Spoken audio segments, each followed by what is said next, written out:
नमस्कार दोस्तों, अपनी पाठशाला चैनल पर आप सभी का हार्दिक स्वागत है। तो मित्रों, कैसे हो आप सभी? मैं आशा करता हूं कि आप सभी स्वस्थ होंगे, मस्त होंगे और निरंतर अपनी पढ़ाई में लगे हुए होंगे।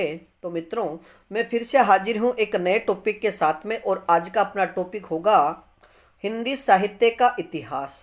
मित्रों, यानी सेकंड ग्रेड भर्ती और स्कूल व्याख्याता भर्ती में जो हिंदी साहित्य का इतिहास है, उससे संबंधित लगभग 40 प्रश्न परीक्षाओं में पूछे जाते हैं। तो मैंने आज की कक्षा में, यानी अपना जो हिंदी साहित्य की क्लास होने वाली है, इसमें हिंदी साहित्य के यानी महत्वपूर्ण रचनाएं और उनके जो रचनाकार है तथा हिंदी साहित्य का नाम किस, यानी जो काल विभाजन है, उनसे संबंधित प्रश्न भी मैंने इसमें शामिल किए हैं। तो मित्रों, चर्चा करें आज के पहले प्रश्न की। हिंदी साहित्य के इतिहास का प्रथम लेखक कौन है? हिंदी साहित्य के इतिहास का जो प्रथम लेखक है वह कौन है? तो इसका सही उत्तर होगा गारसादे तासी। यानी हिंदी साहित्य का जो सर्वप्रथम इतिहास लिखने वाले जो व्यक्ति थे, उनका नाम है गारसादे तासी। और आप याद रखिएगा कि हिंदी साहित्य का प्रथम इतिहास किस भाषा में लिखा गया था, तो वो फ्रेंच भाषा में गारसादे तासी द्वारा लिखा गया था। अब हम चर्चा करें अगले प्रश्न की। काशी नागरी प्रचारणी सभा द्वारा हिंदी साहित्य का वृहत इतिहास कितने खंडों में प्रकाशित किया गया है? मित्रों, याद रखिएगा कि काशी नागरी प्रचारिणी जो सभा है, इसके द्वारा हिंदी साहित्य का जो लिखा गया इतिहास है, ये सबसे बड़ा इतिहास ग्रंथ है और उसका नाम है हिंदी साहित्य का वृहद इतिहास। लेकिन हमारे यहाँ पर इस प्रश्न में आपसे पूछा गया है कि ये कितने खंडों में है, तो इसका सही उत्तर होगा 18 खंडों में। अगला प्रश्न, हिंदी साहित्य की भूमिका नामक ग्रंथ के लेखक कौन है? यानी हिंदी साहित्य की भूमिका नामक ग्रंथ के लेखक कौन है? तो इसका सही उत्तर होगा आचार्य हजारी प्रसाद द्विवेदी। अब बात करें अगले प्रश्न की।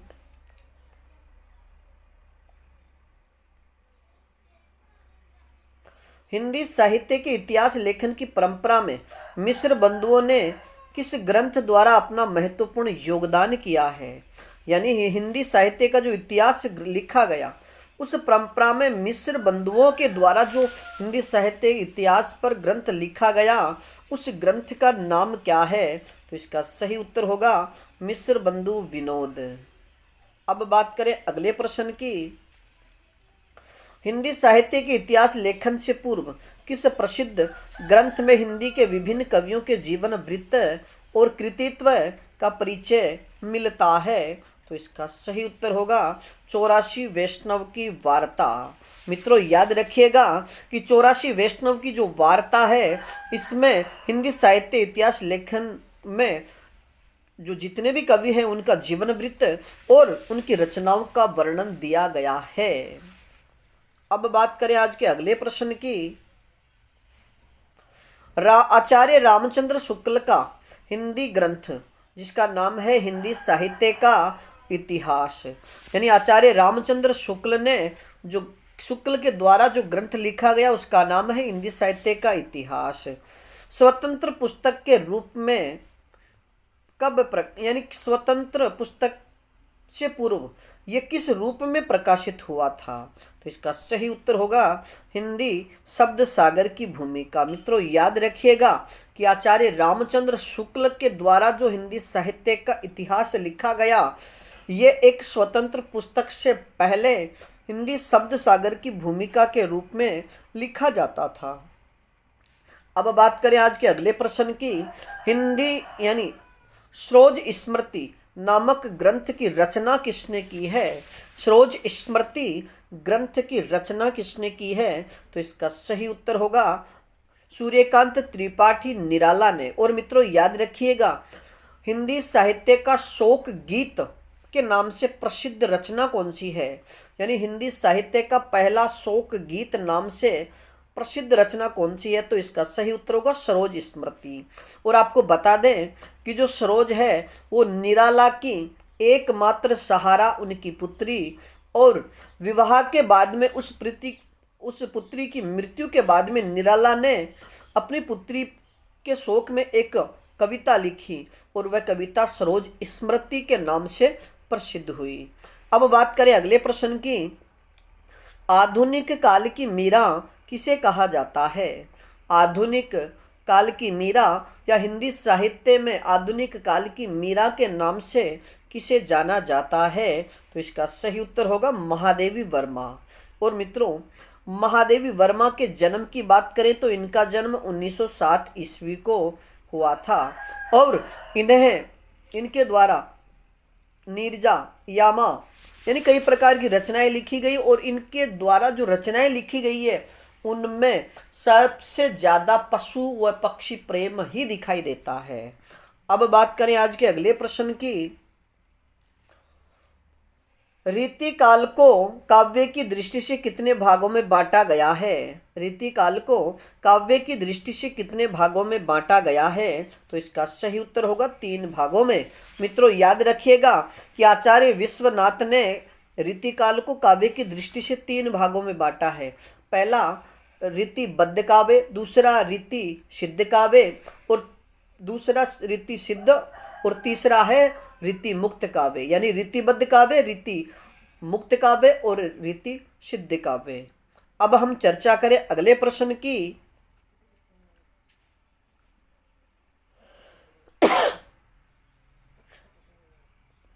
रीति सिद्ध काव्य धारा के प्रमुख कवि कौन हैं?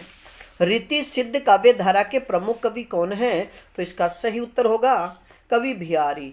और मित्रों याद रखिएगा कि हिंदी साहित्य में कवि बिहारी मात्र एक ही रचना, जिनकी रचना का नाम है सतसई, यानी केवल एक ही रचना से इन्होंने हिंदी साहित्य में अपना महत्वपूर्ण परचम लहराया है। बात करें अगले प्रश्न की, आधुनिक काल में लिखा गया खड़ी बोली का प्रथम महाकाव्य कौन सा है? आधुनिक काल में लिखा गया खड़ी बोली का प्रथम महाकाव्य कौन सा है? तो इसका सही उत्तर होगा प्रिय प्रवास। और मित्रों याद रखिएगा कि प्रिय प्रवास के लेखक अयोध्या सिंह उपाध्याय हरिओद है। अब बात करें आज के अगले प्रश्न की, साकेत के रचनाकार का नाम क्या है? साकेत के रचनाकार का नाम क्या है? तो इसका सही उत्तर होगा मैथिली शरण गुप्त। और मित्रों साकेत का जो 9वां सर्ग है यह लक्ष्मण की पत्नी उर्मिला के विरह वेदना पर आधारित है। अगला प्रश्न, छायावाद को स्थूल के प्रति सूक्ष्म का विद्रोह है किस आलोचक ने कहा है? छायावाद को स्थूल के प्रति सूक्ष्म का विद्रोह है किस कवि ने कहा है? तो इसका सही उत्तर होगा डॉक्टर नगेंद्र ने। अगला प्रश्न, कामायनी के किस दर्शन की अभिव्यक्ति हुई है? यानी कामायनी जो रचना है जयशंकर प्रसाद की, यानी ये माने कि हिंदी साहित्य का आधुनिक युग या छायावाद का महाकाव्य कहा जाने वाला जो कामायनी है ये किस दर्शन की अभिव्यक्ति हुई है? तो इसका सही उत्तर होगा शैव दर्शन की। यानी जो कामायनी रचना है ये शैव दर्शन पर आधारित है और जयशंकर प्रसाद के द्वारा रचित यह सर्व प्रमुख रचना है। अब बात करें आज के अगले प्रश्न की,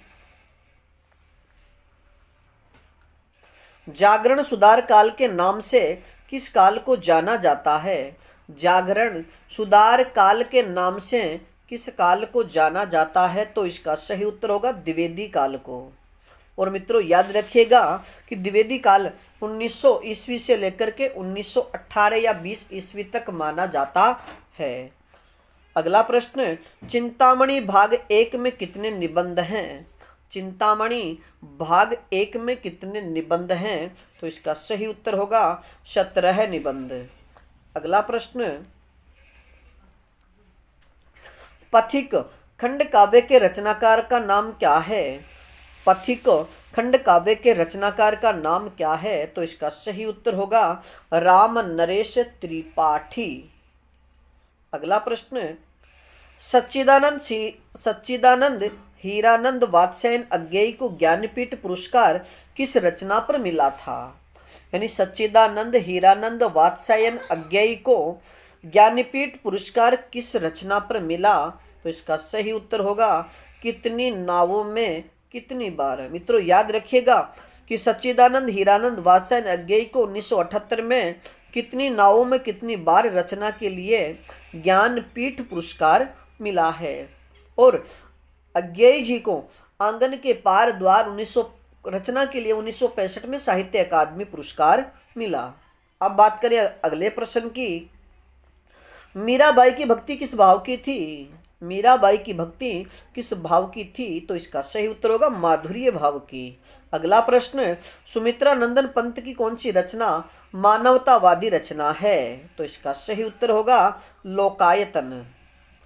अब बात करें अगले प्रश्न की। सूरदास जी ने भक्ति के कितने रूपों का वर्णन किया है? यानी सगुण भक्ति धारा के प्रसिद्ध, यानी सगुण भक्ति धारा में कृष्ण भक्ति धारा के सबसे प्रसिद्ध कवि सूरदास ने भक्ति के कितने रूपों का वर्णन किया है? तो इसका सही उत्तर होगा 11 रूपों का। और मित्रों याद रखिएगा कि सूरदास जी के गुरु का नाम वल्लभाचार्य थे और इन्हें अष्टछाप का जहाज भी कहा जाता है। बात करें अगले प्रश्न की। सूरदास जी को जीवनोत्सव का कवि किसने कहा है? सूरदास को जीवनोत्सव का कवि किसने कहा? तो इसका सही उत्तर होगा आचार्य रामचंद्र शुक्ल ने। अगला प्रश्न, कुंभी पाक किस रचनाकार की रचना है? कुंभी पाक किस रचनाकार की रचना है? तो इसका सही उत्तर होगा नागार्जुन की। अब बात करें आज के अगले प्रश्न की। युगधारा रचना के रचनाकार कौन है? तो इसका सही उत्तर होगा नागार्जुन। और मित्रों याद रखिएगा कि नागार्जुन का जन्म 1911 ईस्वी में दरभंगा जिला बिहार में हुआ और इनका मूल नाम की बात करें तो इनका मूल नाम वैद्यनाथ मिश्र है और इन्हें दक्कन आधुनिक युग का कबीर भी कहा जाता है। अब बात करें अगले प्रश्न की। डाक बंगला किसका उपन्यास है? डाक बंगला किसका उपन्यास है? तो इसका सही उत्तर होगा कमलेश्वर का। अगला प्रश्न, केशवदास की रसिक प्रिया की रचना कब हुई? केशवदास द्वारा, मित्रों याद रखिएगा कि रीतिकाल में केशवदास द्वारा, यानी वैसे भक्ति काल के कवि है लेकिन रीतिकाल की रचना, इनकी रचनाएं रीतिकाल की मानी जाती है, तो इनके द्वारा रसिक प्रिया और एक कवि प्रिया जो 2 रचनाएं प्रमुख है। तो इसमें रसिक प्रिया की जो रचना काल है वह कब की है? तो इसका सही उत्तर होगा 1591 ईस्वी। अब बात करें अगले प्रश्न की। The modern vernacular literature of Hindustan का लेखक कौन है? The modern vernacular literature of Hindustan के लेखक कौन है? तो इसका सही उत्तर होगा जॉर्ज ग्रियर्सन। अगला प्रश्न, हिंदी साहित्य के इतिहास की परंपरा में सर्वोच्च स्थान किस लेखक को मिला है? हिंदी साहित्य की इतिहास परंपरा में सर्वोच्च स्थान किस लेखक को मिला? तो इसका सही उत्तर होगा आचार्य रामचंद्र शुक्ल ने। अगला प्रश्न, गारसा दे तासी ने इस्तवार द लिटरेचर एंदु ये हिंदुस्तानी ग्रंथ की रचना किस भाषा में की? और मित्रों ये चर्चा तो हमने पहले प्रश्न में भी कर ली है। नहीं, पहला जो शुरू का जो पहला प्रश्न है उस प्रश्न में भी हमने इसकी चर्चा की है कि गारसा द तासी द्वारा लिखित इस्तवार द ला लिटरेचर एंदु ये हिंदुस्तानी नामक ग्रंथ की रचना किस भाषा में हुई? तो इसका सही उत्तर होगा फ्रेंच भाषा में। अगला प्रश्न, हिंदी साहित्य नामक इतिहास ग्रंथ का संपादन किसने किया? हिंदी साहित्य नामक इतिहास ग्रंथ का संपादन किसके द्वारा किया गया? तो इसका सही उत्तर होगा डॉक्टर धीरेन्द्र वर्मा द्वारा। अगला प्रश्न, किस आलोचक ने आदिकाल को बीज वपन काल के नाम से अभिहित किया है? यानी किस आलोचक ने आदिकाल को बीज वपन काल के नाम से अभिहित किया है? तो इसका सही उत्तर होगा महावीर प्रसाद द्विवेदी ने। अगला प्रश्न, सरहपाद को या सरहपा को हिंदी का प्रथम कवि किसने स्वीकार किया है? यानी सरहपा को हिंदी का प्रथम कवि किसने स्वीकार किया है? तो इसका सही उत्तर होगा राहुल सांकृत्यायन। और मित्रों याद रखिएगा कि राहुल सांकृत्यायन का मूल नाम केदारनाथ पांडे था और इन्हें महापंडित की उपाधि प्राप्त थी, क्योंकि इन्हें अनेक भाषाओं का ज्ञान होने के कारण इन्हें महापंडित भी कहा जाता है। अगला प्रश्न, आचार्य रामचंद्र शुक्ल ने हिंदी साहित्य के प्रारंभिक काल को किस नाम से अभिहित किया है? यानी आचार्य रामचंद्र शुक्ल ने हिंदी साहित्य का जो प्रारंभिक काल है उसका क्या नाम रखा है? तो इसका सही उत्तर होगा वीर गाथा काल। अगला प्रश्न, हिंदी साहित्य के अंतर्गत किस काल को हिंदी साहित्य का स्वर्ण युग कहा जाता है? हिंदी साहित्य के अंतर्गत कौन से काल को हिंदी साहित्य का स्वर्ण युग कहा जाता है? तो इसका सही उत्तर होगा भक्ति काल को। मित्रों याद रखिएगा कि हिंदी साहित्य का जो काल विभाजन है वो 4 भागों में किया गया है, आदिकाल, भक्ति काल, रीतिकाल और आधुनिक काल। तो जो भक्ति काल है इसको स्वर्ण काल कहा जाता है, और भक्ति काल को स्वर्ण काल कहने वाले व्यक्ति जॉर्ज ग्रियर्सन थे। अगला प्रश्न, आदिकालीन कृति ढोला मारूरा दुहा की गणना किस साहित्य के अंतर्गत की जाती है? आदिकालीन कृति ढोला मारूरा दुहा की गणना किस साहित्य के अंतर्गत की जाती है? तो इसका सही उत्तर होगा लौकिक साहित्य के अंतर्गत। अगला प्रश्न, आदिकाल के अंतर्गत सरहप्पा, लुइप्पा, सबरप्पा आदि कवि किस साहित्य से संबद्ध है? तो इसका सही उत्तर होगा सिद्ध साहित्य। और मित्रों याद रखिएगा कि आदिकाल जो है इसमें इनको भी उपभागों में यानी उपभागों में बांटा गया, जिसमें सिद्ध साहित्य, जैन साहित्य, बौद्ध साहित्य, नाथ साहित्य। तो जो सिद्ध साहित्य है और सिद्ध साहित्य के जितने भी प्रमुख कवि हैं उनके अंत में, उनके नाम के अंत में पा जुड़ा रहता है, जैसे सरहप्पा, लुइप्पा, सबरप्पा, कणप्पा। तो सरहप्पा, लुइप्पा, कणप्पा ये सिद्ध साहित्य से संबंधित प्रमुख कवि हैं। अब हम चर्चा करें अगले प्रश्न की। आचार्य रामचंद्र शुक्ल के अनुसार हिंदी का प्रथम महाकाव्य कौन सा है? आचार्य रामचंद्र शुक्ल के अनुसार हिंदी का प्रथम महाकाव्य कौन सा है? तो इसका सही उत्तर होगा पृथ्वीराज रासो। और पृथ्वीराज रासो की रचना पृथ्वीराज तृतीय के राज दरबारी कवि चंद्रबरदाई द्वारा की गई थी, लेकिन इसको पूरा करने का कार्य चंद्रबरदाई के पुत्र जलहण ने किया था। अगला प्रश्न, आदिकाल की रूढ़ियों, परंपराओं और प्रवृत्तियों को समझने में किस पुस्तक से सहायता मिलती है? तो इसका सही उत्तर होगा प्राकृत पेंगलम से। अगला प्रश्न, पृथ्वीराज रासो के रचयिता कौन है? तो इसका सही उत्तर होगा चंद्रबरदाई। अगला प्रश्न, रासो काव्य परंपरा में गेय काव्य कौन सा है?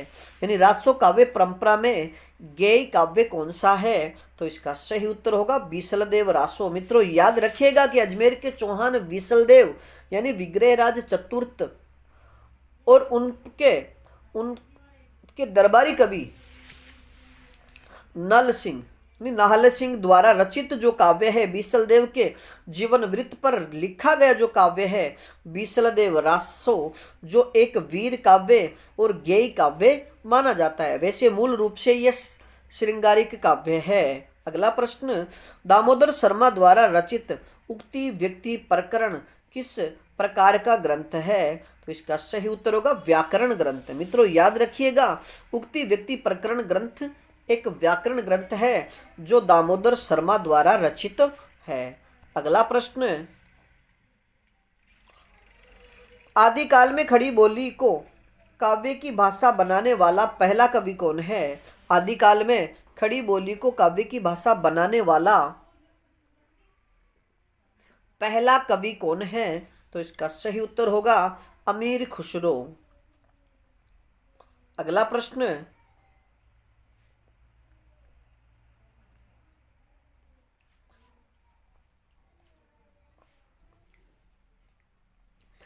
आदिकालीन शिलांकित कृति का नाम क्या है जिसे गद्य पद्य मिश्रित चंपू काव्य की प्राचीनतम हिंदी कृति माना जाता है?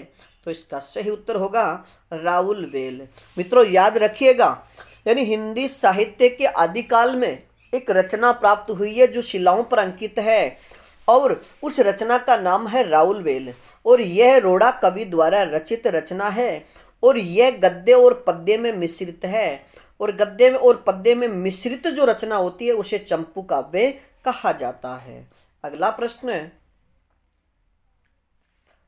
अमीर खुसरो किस तरह की रचनाओं के लिए प्रसिद्ध रहे हैं? अमीर खुसरो किस तरह की रचनाओं के लिए प्रसिद्ध रहे हैं? तो इसका सही उत्तर होगा पहेलियां और मुकरियों के लिए। अब हम चर्चा करें आज की कक्षा के अंतिम प्रश्न की। रामानंद किस भक्ति धारा के प्रमुख कवि हैं? रामानंद किस भक्ति धारा के प्रमुख कवि हैं? तो इसका सही उत्तर होगा निर्गुण भक्ति धारा के। और मित्रों, आपको बता दें कि रामानंद के 9 शिष्य थे, और रामानंद वैसे सगुण भक्ति और निर्गुण भक्ति दोनों के उपासक थे, लेकिन ज़्यादातर रूप से देखा जाए, अगर सैद्धांतिक दृष्टि से अगर अध्ययन किया जाता है तो ये निर्गुण भक्ति धारा के कवि थे। और वैसे इनके जो शिष्य थे वो सगुण भी इनके शिष्य रहे, तो निर्गुण भी इनके शिष्य रहे। तो मित्रों, आज के लिए इतना ही, बाकी फिर मिलेंगे एक नए टॉपिक के साथ। तब तक आप अपने अध्ययन में जुटे रहिएगा, और अगर हमारे चैनल पर नए हो तो हमारे चैनल को सब्सक्राइब और अपने मित्रों तक शेयर जरूर कीजिएगा। धन्यवाद।